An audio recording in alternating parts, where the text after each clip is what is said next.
Hello, everyone, and welcome back into the Battlegrounds League here. We are in week number 3, and we are looking at another very interesting game coming forward. With me today is going to be Heyday for the first time. How are you doing, man? I'm doing very well. Thanks for having me. And so far, good luck to my apologies. Go ahead. Yeah, it's just so far looking like it's going to be an interesting game going forward. I mean, right now, the first spawn immediately over the military base. Yes, it's always fun to watch them on this spread from this angle, which is something that just the casters or spectators get to see. The players in there are already thinking about where they're going to drop and looking for that perfect location. So one of the things we normally encounter like really early on is kind of, like players want to land and go to the places that are easy to loot. They want to go to the big cities. They want to get something to themselves where they can get all this good loot. This, I think, is actually the first time that we've gotten to see, at least in the league, a big spawn right on top of the military base and a ton of players landing there as well. And already looking to get some shots across the board. We're going to be seeing Funk Daddy not going to be able to connect with any of them, but he knows that there are players nearby and he knows that that threat is very imminent. But he just gave away his position. Absolutely. In the first and second week, as you mentioned, not a lot of people dropping to the military base, but a few here and there driving over the bridge over to the military base, taking the gamble to try and get that sweet, sweet loot there while everybody else is fighting up in the major cities. But as a player coming down into this military base, you're getting shot at, as you can see here. We got a little triangle action going on from multiple angles, and you always have to watch your back. Yeah, Funk Daddy trying to get some return shots, and your boy Agu over there as well. Both of them taking fire. It actually looks like 6th Rune and Funk Daddy have decided to go down and kind of try and just get some more loot. With the circle spawning actually up on the main island, it's going to force them. They have a time limit now. It's going to be about 5 minutes until they are forced to leave. They might have a little bit of leeway depending on how fast the circle is moving for them, but that's still going to be urgent. That's still going to require them to either get a car or start swimming whenever it comes down to it, as it seems like a couple of other players here will be finding their loot out, but they're all still in kind of close proximity. And the groupings that we've seen more lately, and especially for this game, it seems, players didn't have as many options. It was very centralized plane spawn. So a lot of the places we're going to see them, they are going to be clumped up with the cars, just like we saw there. You can kind of hope to get away from your opponents. Yeah, that's the gamble you take. And unfortunately for these guys, they go and duke it out in the military base. And then as the circle hits, they've got a lot of traveling to do. Massive spread on this here right now. And this is the beauty of seeing, up to 100 competitors all on one map. You see where everyone's going to. And you could see some of the regulars here that have been competing the last couple of weeks, trying to either keep those spots at the top of the leaderboard, like L2P Lush up there in the West Coast, and Smithy in there as well. I'm actually really liking that we're kind of hovering down on the parachute with Real Napalm here. Is one of those other players, him and Machine Gunner, are just the names that will forever be cemented in my mind for this, just because they are the two that I have seen play outside the circle for the longest amount of time. They want to get that loot. They don't really care about the damage, and they never tend to take that into account. And we are back, ladies and gentlemen, back into the game, and now there's only 84 left alive. Of course, they didn't have any issues. We were experiencing some on the back end, but we've gotten right back into it, and as we can see, the players are still going at it, still looking for everything they can. A lot of them at this point have kind of migrated up towards that circle now that it is closing, and so they are looking to find themselves in that safe zone, but there's some still playing it a little bit close down there on the military base island. Absolutely. And as we mentioned before we went into that short break, you mentioned Machine Gunner here and a couple others. They do like to take the gamble of going outside of the circle, working their way back in. Ends up that he is in the circle this time around. But this is what I'm here for. I'm here for the gambles. I'm here for the meta-breaking maneuvers and to see what these players are willing to risk to try to climb that leaderboard. And right now, I'm just looking at it. I mean, Smithy has been the one that's, I guess, most consistent overall. He's kind of been the one in the top line. But of course, in our second place, I believe, going into week 2 is going to be L2P Lush. The person got back-to-back wins last game and is actually kind of surrounded just by familiar names over there in Yorgapol. He's just on the outskirts. Looks like he's actually kind of near the hospital, I believe is what it is. And just being able to kind of get the loot that they have over here on this left-hand side. They still have some time. The circle not exactly the biggest rush right now. It's not going to be closing in too fast, although they are on the faster edge of it. So they will have to keep track of that. But again, these players don't tend to worry too much about the damage that it does, because it doesn't hurt you as badly as it will late game. Lush started in 9th place after week 1, but as you mentioned, had a win in game 1 and game 2 last week, and also set the high kill count for a game with 9. Previous to that, I found it very interesting that in week 1, game 1, game 2, and game 3 won by 3 separate players, but all won by 7 kills. So looking at the kill counts going into week 3, it's interesting to me because I want to see, are these players taking the gamble to try and get those kills, or are they going to play more conservative? You can see right now with a high kill count of 9, they might be playing a little bit more conservative than they are playing in a quick match. Yeah, and that's really just kind of the idea that they want to place in the top 10 because there are prizes on the line, because that scoring does matter. A lot of these players are a little bit more passive, but you can see as you watch the kill feed in the bottom left, there are going to be those that have snipers, those that can keep eyes on you. And even if you're playing passive, sometimes that's not always going to work out the best for you. You can still get caught out, and we've seen that happen for a few players. And I expect to see that possibly happen throughout this game, as it looks like the circle's starting to finally tick down some of these players' health, but they're all on that rush. The military base players all starting to evacuate, those around Novo as well kind of being forced into the position. Although they're sitting right around the bench, we have another little triangle here that look to be just kind of waiting for the others to make the move first. The other ones need to make that mistake, and none of them want to get caught out. I absolutely love seeing this right here, seeing who's going to make the first move, seeing if anybody is even pressured to move at this point. They all have assault rifles there, so they're at least sitting comfortably with some firepower. But beyond that, I would love to have a sneak peek into their inventories to see what they're rolling with here and see who actually is pressured to go and find more loot out of these 3. And it looks like Oddcat is actually in a relatively good position, because while it is out in the open, that looks like a functional UAZ right out in front of the building he has there, and which is really going to be the one that kind of, I mean, it wins it for him. He's going to be able to get to the circle if he can get into that without getting killed. But Funk Daddy has a very good line on the driver's seat there, and it does look like we're going to be seeing Nobsy over there as well have another, not necessarily the same great line that Funk Daddy has, but still a good shot on him. If Oddcat makes that play, he will get caught out. Yeah, and he could even turn this into some extra points here. If not only he can grab that UAZ, but also get the 2 kills here, as that UAZ sitting out there could be a bit of bait for Nobsy, or even Funk Daddy as well, trying to get across that bridge. I'm excited to see what happens here. The Blues pressing in. All 3 of them are sitting in it now. Someone's going to have to make a move very soon. Oddcat looking to move forward, does go for the UAZ and immediately is going to drive away. Shots fired immediately by Funk Daddy, going to be able to hit a couple of those, but he's not able to find the kill, and that's going to be Oddcat being able to make it out, and that puts Funk Daddy, he revealed his position. I don't know if he knows Nobsy is around. He's still looking for those shots, but now Nobsy could potentially look for the kill here. He absolutely could, and Funk Daddy's just standing out there. Nobsy, though, playing it safe, looking for Funk Daddy to move. Now he's going to move as well, and potentially looking for a vehicle himself, trying to get across the bridge. From your experience in the first 2 weeks, I didn't see much of it, but has there been much bridge camping going on, or has it been a lot of just running and gunning? The bridge has actually not come up to a lot of these players, just because not a lot of them have been able to go down to that military base. I think the couple times we've seen it, there have been a couple players who are looking for that shot, as Godzilla almost able to find Lush's head there, has a nice silenced car looking for the kill. Recognizes the player. They're both outside the circle. This is going to be very dependent. He has to stay healed up here. And Lush, at the same time, recognizes there's someone watching him, but he can't really make that play. The range goes in favor of Godzilla with that car.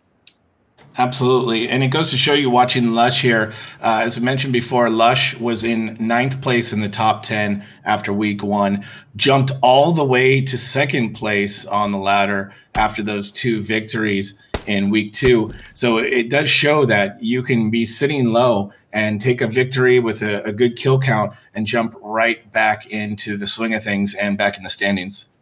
And what's interesting to me here is this is probably the first time that we've seen a really big fight between 2 of the top 10 players, and there's still 68 other people alive. And I just saw the kill feed. Nobsy did end up dying down there in the military base, like outside the play zone. And as in that kind of circumstance where we're looking at the same play, Both these players are ticking down low on health. One shot, and all you need to do is get them low enough that they won't be able to get that heal off, and that's going to be the play that can help you win. While it might not give them the kill, which is going to give them an extra point, it's still going to be worthwhile to take out your opponent. But it looks like Gazrilla going to go for the bike. Lush taking those shots. All he has to do is find, I think, one more, and he can get the kill, and he's going to be able to find that one, and he gets a bike out of it. He should be able to make it out of this circle. Nice, very nice marksmanship from Lush there. They have a lot of ground to cover, though, just to get to the blue, let alone the white. And you can see that white filling up 66 alive, and they're all pressuring in there towards the middle of the map. This could go many different directions here. And it's always interesting to see which way that circle decides to go, and if you can take that gamble and find yourself in the middle at the crucial point. Machine Gunner going to be the one that stands out to me as he's making his way into the circle right now, going across a couple of those bridges. We'll join Tink Tink, someone else we've been able to kind of see around here just outside of Pochinki, it would seem, and waiting patiently. It looks like he has another player very, very close by, but of course Pochinki, as we all know, is relatively a bad neighborhood. There's a lot of shots going through. Jay Snipes in the little shack just outside the building. One of them has to know the other is there. There's no reason for them to both be sitting there, although they are just inside the circle. So they don't really have that pressure. There's nothing forcing them to move just yet. But a couple of footsteps, just a couple of noises is all it takes to alert the other player and allow them to kind of have that just small upper hand. Absolutely. And that's the risk of sitting on the edge there. At some point, both of those players will have to move. And whoever moves first potentially is putting their back to the other player. So it's always a gamble waiting there at the edge and then rushing in. Looks like the crate is dropping. And we have a few players moving in on it now. Katie Cake's there in the house with the Shoddy, and Jadar moving in with the UMP. It actually looks like he might be uncontested unless Katie Cakes is looking through. Although, as we see from this view here, she does not have a visual on that crate. Looking like it's going to be a little bit worthwhile, although Jadar running away from it. I think he knows Katie Cakes, or at least another player must be around, or at least he's paranoid, which he should be because there are a couple players that should have their eyes on this. But I feel like Katie Cakes might not have even seen the crate dropping, which means it was a nice, clean pickup. Of course, there's always the option, and this is always my luck with the crates, is that you will find a Tommy gun. And while it can be useful when you're in the city, when you get that close range, it's not going to be the best thing that you can find, especially when you have an AWM or an M24, any of the big snipers that you could pick up here, which didn't look like he had any of those on his back. So I'm going to assume that he was just a little bit unlucky there with his findings. Yeah, especially with these with the marksmanship of the players that are playing in these competitions. It's a bit different than in quick play. Trying to get that Tommy gun and go in on a player that has marksmanship like we've seen from Lush there, it's not necessarily the wisest move. So we do see Ring here, another triangle of players here.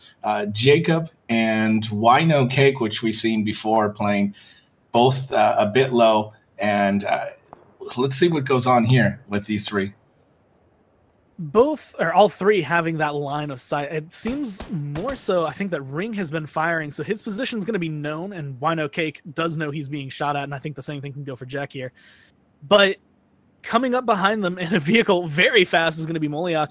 Whether or not he's been hearing these shots and recognizes that there are players nearby is going to be different, but he's driving up relatively low health. Ring opting to take some shotgun shots at the car. And I think he dealt a little bit of damage, but I'm not sure. I like the idea. I understand where he's coming from, but I'm not sure he realized how fast that car was going to be going past him. I love it. He's just shooting at everybody. And, the wins and the, first 5 positions in the leaderboard here is we've got a shadow boxer going on here in the room. Those first positions are crucial as far as points go, but kills are important as well. So Ring just firing from the hip and firing at everybody that comes by. This is a close one here with JQOB heading up the stairs.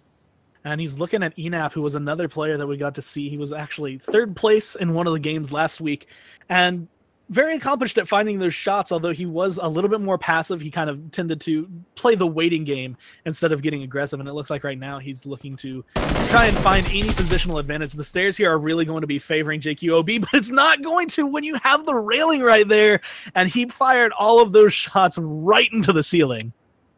Enap with the kill. That needs to feel good, especially as you mentioned, Enap did place 3rd in game 2 of last week, but just with 1 kill, And we've seen that at the top, as we mentioned the first week, 7 kills, 7 kills, 7 kills, 9 kills, 6 in there. But as you go beyond the second place in the leaderboard, you're going to start to see those kills drop down for the most part. Now, Lush getting shot at there by machine gunner. Not going to be able to find the kill. I was wondering if he was going to be able to eliminate one of our top runners. He's still going to be firing out there, but he has taken over the school right now. If he looks over to his right, he should be able to see a couple of players that will be running across that open field. But with the hills and the kind of the just geography of the map, it might be a little bit more difficult for him. Although I like, again, another player that is just constantly taking shots. He wants to be aggressive. He wants to fight. He wants those extra kills. Absolutely. DJ Doodoo in the middle of the field. He goes down. And that's Chlatwoff with the kill. It's another player we've seen kind of make it to the top 20. Never one that we've actually been able to see kind of crack through and make that breakthrough. So looking to try and continue. 48 still alive right now. The circle closing another crate, looking to drop there right next to Enap and Lush. And a few other players. I think I just saw Oddcat's name in that area as well, driving around. Going to be high contention. And the question is if the players want to get aggressive and go for this. It still has a little bit of drop time there. So they have that prep time to go for it. And Oddcat looking to get into a position where he's going to be right below it. And he actually has some decent cover in the area as well. But with the other players around here, this is going to be a bloodbath. This is just waiting for the kills to happen. Yeah, they seem to be converging on that crate. At least it looks like Chlatwoff is heading that way. And as you mentioned, high contention on this potentially. But then again, do people and players want to take the risk on that crate, or do they want to play it safe? We'll see. And now actually stopping their car between two players. Chlatwoff going to be able to pick up another kill right there, while Fast Killer trying to get the kill onto him. Should be able to heal up around this tree, but kind of locked down in his cover. He can't leave, can't go for that crate that he really wants to. And it looks like that's going to kind of make the potential for the crate. Oddcat, I'm not sure whether or not he grabbed it. The flare is still going on top, driving a little bit away, looking for some cover. Still inside the circle, and I think he did get it. So at that point, he's going to have at least some decent loot on his back, a little bit more going for him. And really, at that point, that kind of stopped the bloodbath, keeping them locked down. I think Fast Killer is the main reason we didn't see a lot of players go over there. Absolutely. 41 players left as Oddcat here watches another driver drive by.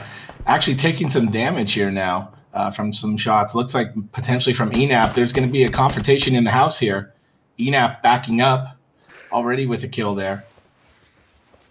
Same house, same positioning right now. Enap going to be able to kind of peek over and keep eyes on the staircase, although he recognizes there are other players that might have some positional advantage onto him. It sounded like he was taking some shots earlier, and he seems a little bit worried about the positioning right now. T-Mac underneath him going to be trying to heal up. Schlotwolf making that rotation over into the building. All thirsting for blood. Enap, I think, actually just thirsting to try and stay alive a little bit longer as the circle slowly but surely closing in. And I think they are inside right now. They have that comfort where they're not being pushed. They don't have to make that run for it. But they also recognize, every single one of them, how many players are around them and how dangerous it's going to be.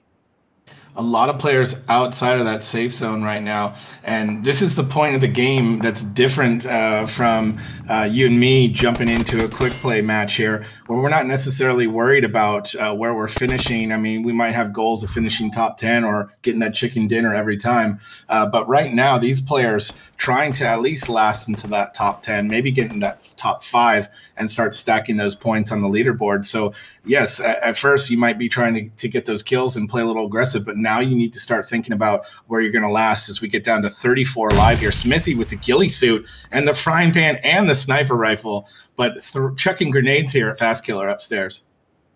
That was the most dangerous play I think I've seen him make. He's actually going to throw it and get the nade kill. Smithy with the throw of the Century Kobe right into the window, and now he's going to be feeling safe. That was a dangerous spot for him. When he showed up, he was getting shot down. He was about just one shot would have been able to find that kill, but that wall being the saving grace. Heals up, gets the kill, finds the return.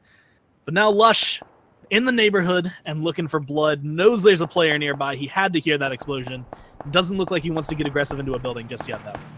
I love it. The top two on the leaderboard, just mere meters from each other. And Smithy, at the top of the leaderboard, has the sniper rifle and the ghillie suit. It's almost not fair that he's rocking that, but he still does have to get through 31 other competitors to try and take that chicken dinner home here. They are squaring up a little bit here, which I really like. This could mean the difference between first and second place. And Lush looking to try and kind of take a note right out of Smithy's playbook, use those grenades through the window to try and find the kill. Both of them have snipers, although the AWM on the back of Smithy going to hit just harder, just solidly harder, going to be a very good sniper. I don't know what scope he might have on that as well, because if he got that, I mean, he had to get it out of a crate. He could have an 8x, he could have a 15x. Either of those are going to give him just a distinct advantage in getting the kills here. When it comes down to it, Lush going to be, I want to say, at a disadvantage just because he has to aggress into it. I don't see a reason for Smithy to want to leave this building. There's no real reason to push him out until the circle closes out. And it's looking like that's going to be the same kind of mentality that the ENAP has over here as we're going down. We finally broke down top 30, 28 players left alive. And a lot of them still surprisingly in the circle, all very close proximity to each other, but just not quite forced to fight yet. I love it. Bunched up there and starting to bunch up over by Smithy and Lush as well. So I did a little math, and for the rest of the pack to catch up with Smithy and Lush even at the top there, it's about 3 wins plus an average of 5 or so kills per game. So at least Smithy is sitting very pretty in first place on the ladder. Do you think that affects how he's playing at this point, or do you think he's just going for win and kills every game? I think he is the kind of player, so far from what I've seen, that he's the kind of person who's really just solidly targeting. He wants to make it to top 10. He wants to make it to top 5, because we've seen, like, he's not necessarily hardcore. I have to win. But if he makes it to that top 5, he's at least going to get enough solid points that will allow him to kind of remain at the top of the leaderboard. Although, like you said, kind of closing up on him, especially after 2 wins last week. Lush is just behind him. Having those top performances, we actually get to see the Alaskan just bolted down by Fairy Tale of Sin from the school. Those kills will make that distinct matter towards the end of the game, just because of how close these players are. Absolutely, and that could be the difference between first and second place on the top of the leaderboard. And Alaskan did have, looks like, Chalk-X, if I'm butchering that well enough, down to low health, but it didn't pay off to reveal his position there with the shots. And that's going to be leaving us now with 13 left alive. The circle having spawned over a lot of those players in the houses. They will not be forced to move just yet. This is actually kind of starting to favor a little bit closer combat just because of where they are position-wise. The players with snipers, I mean, I'm looking mainly at Lush and Smitty. They don't really have a need for those snipers with the proximity they are to other players. Now, being able to try and pick off some of these ones on the outside of the circle, they might be able to help it out, but as it stands right now, it looks like we're going to be seeing Okapaki, the one who's furthest away, trying to run forward. Still in the standoff over there is Oddcat, I think, finally leaving his building. But locked down underneath, taking some shots, actually almost being able to find it. One more hit is all it will take, and Oddcat going to fall down. The UAZ being delivered right into Oka's lap. Doesn't matter too much, no, because he's dead. No. Nasty shot with the Car 98 from Nayon. And we got a body hanging out of the car. This is getting pretty intense, pretty brutal here so far, as they are all closing in, as the circle closes in. And these ticks hurt now at this point. And so Nayan is going to have to rush in here. And forgive me if I'm butchering your name. We're learning them. And we'll be able to pronounce these like we're reading the dictionary anytime soon. This is going to be a good little fight here on the hill. Nayon very low, and Fatty McNugget, who was in a really nice position with that Car 98, staying on top of that hillside, has an opportunity to get a kill. This is actually probably the best stop for the circle with a sniper on a ridge. This is giving him very good geographical cover, although Nayon now going to be full health, 40 shots in his clip, with the knowledge that there's Fatty right around the corner. Nade going to be cooked, looking to be thrown right over here. Just one money shot's all it's going to take. A little bit too far. He's going to pop his head, get a nice sniper shot right to the face, but he's going to be able to live through that one. A lot of damage done to him. And now it's really kind of up to, Fatty, if he wants to get aggressive or does he want to let him heal. The heal will go off Nade going to be cooked again, it looks like. Is Neon going to play this one a little bit safer, but still going back to the same position? Yeah, unfortunately, McNugget, you can see he only has the bandages there, as it's a slight uptick in health. Neon was actually able to heal up a bit, and he still has grenades. Here's a grenade fight. This could be good.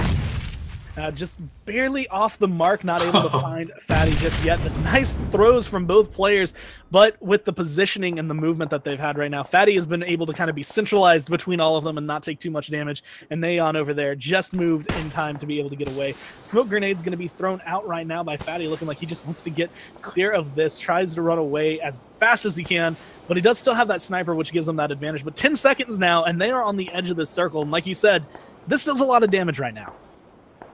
Yes, absolutely. This is going to start hitting for about 7% at this point, if not more. I'm lost to which circle we're actually in right now, but that was quick work of Fatty McNugget there. Unfortunately, the standoff didn't pay off for him. Smithy, though, Russian, and he's got a line on someone there, and that's Drush. Drush. Unfortunately for you, going to be taking number 6 right now. And Smithy, I want to say, has a nice advantage because of the ghillie suit. Lush outside the circle, going to be able to take the shots, takes out Smithy, and puts himself on board. If he was able to loot that, he would be very happy, but I believe the circle closed just inside of that, so he's not going to be able to pick up that AWM, not going to be able to get that ghillie suit. But in the top 4 right now with a few kills to his name, Lush, looking to try and repeat what he did last week. Yeah, that's a huge take right there. They were standing next to each other for a very long time, and we were both wondering who of those two would come out on top if either of them would end up fighting. And Lush, though, gets taken down as well. Neon is playing really well here on the edge of the circle, but Lush with a top 5 finish and the kill. He will finish ahead of Smithy, and this is going to be very interesting on the points ladder. In the 1v1, Fine and Neon. Neon, a player whose name I have not seen make it into the top 10 yet. Fine looking for a return up here. He was able to make it pretty far last week. I believe he's actually number 10 right now on the leaderboard, looking to try and get himself some points with a nice dinner. The shots, the range, all of it is here. Rifles galore, both of them extended mags. Both of them have the boosters going for them. They've been able to take some painkillers and some energy drinks to get them going.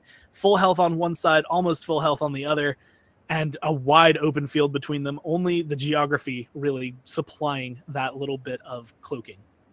Yeah, this is a pretty great circle for us, not so great for them. This is really going to force them to fight. There's not a lot of cover. Nyan here, I think, could potentially have the advantage with this cover of rocks and trees in his area there. Fine did finish 2nd in Game 3 last week, and as I mentioned before, it really does go to show that you can be non-existent in the top 20 on the leaderboards, but pick up a high place, good kill match, had 4 kills in that match, and bump your way up to 10th, or yes, exactly 10th spot on the leaderboard. Nyan, actually, I want to say, like, that is almost a dirty spot where he is, just being able to have that cover, but with the circle being placed the way it is, both of them just outside it and being forced to move forward. Fine, though, not looking around the ridge where he might see the player go, kind of rotating around. This being a slight hill takes a little bit of tick damage there as he just takes a step too far outside. But both of them just trying to make their way over there. This is where it's going to kind of plateau. This is where the land becomes flat, and they should be able to spot each other. Laying down for Fine here is going to be the play that kind of just reduces as much visibility as possible. Whereas Neon over here, he's going to have to start moving just because I believe, just from what I saw him doing earlier, he's not really able to climb that hill where it is right there. No, not at all. And these ticks are going to hurt very much here with I believe this is the 8th circle. So just 40 meters in diameter. You're looking at 11% damage per second and death within 10 seconds if you stay in that blue circle. And at the end of that, it's just going to push in and last man standing wins. So you can see they both pre-popped some meds here to counter that. But this is, I think, going to come down to some shots fired here, hopefully for us and for those of you at home. I can almost feel the hearts pumping of the players. Like, they know how risky this is. They know how dangerous it is at this point with the circle closing. Looks like Nyan going to be just barely inside that. The same thing kind of goes for Fine, whose legs are sticking out, but luckily for him, legs don't get damage dealt to them, so he's perfectly fine here. As it looks like they're going to be, again, locked in kind of the stasis. So they hear a grenade going to get thrown away, looking for some damage, but not where Nyan is anymore. Yeah, and that's interesting. Is it a bait, or does he actually think he's over there by those rocks? Because if he does think he's there, as they crawl right to each other, Nyan's going to take it with the win. Fine plays the second again, and Fine with 8 kills. Nicely done there. Nyan 7 kills. Smithy in 5th with 6 kills. Lush with 2 kills in 3rd. So very exciting end to the match, and I'm as a numbers cruncher, I'm really excited to see how this is going to affect the leaderboard. And the kills there, especially, even though they're only 1 point each, it's still going to be able to do just enough to kind of give some of these players a little bit more of a distinct advantage. And Lush placing a little bit higher than Smithy there. These next couple games are going to matter a lot for them on the top player board. Fairy Tale of Sin, another player, number 4 right there with 5 kills. He's been able to make it a top 10 again. We've been able to talk about him for the past couple of weeks, but he's never been that standout player. He's never been the one that is shining bright at the top or even in the top 2 when it comes down to it, but now looking to try and make that his run. It's looking like it's going to be good for them. But with that, we'll be taking a short break as we get game number 2 set up, give the players a chance to get in there, get everything rolling, and bring it back to you. So we'll take a short break, and we'll be right back. See you soon.